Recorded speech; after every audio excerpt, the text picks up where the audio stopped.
Adobe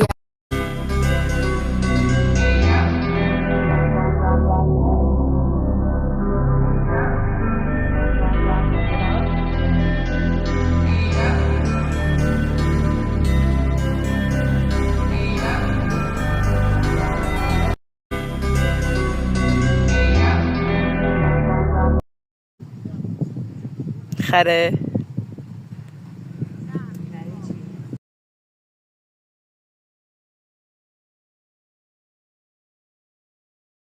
نبودم خواستم یه کلیپ درست کنم و یه خلاصه از این چند وقت بهتون بگم. خب اولین چیزی که باید بدونید اینه که همتون فکر میکنید من کنکور داشتم و به خاطر همین فعالیت نمیکردم. باید بگم که من پارسال کنکور دادم و الان دانشجوی دانشگاه سراسری رشته مهندسی کامپیوترم. پس الان کجا بودم؟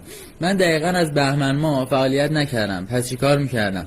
خب من دی ماه بود که خیلی شانسی آگهی استخدام فروشگاه زنجیره افق فروش رو دیدم و برای سرگرمی رفتم یه فرم استخدامی پر کردم.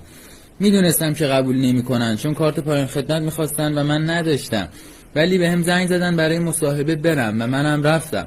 با 5 نفر مصاحبه کردم و چند تا مشکل وجود داشت. یکیش سنم بود که خیلی کم بود، زیر 22 سال قبول نمیکردن و فکر میکردن نمیتونستم از پسش بر بیام.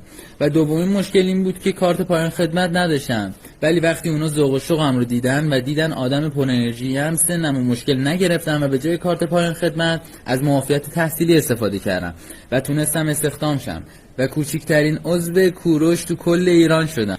اصلا باورم نمیشد چون حتی فرم استخدام که اولش پر کردم اسم واقعیمو ننوشته بودم.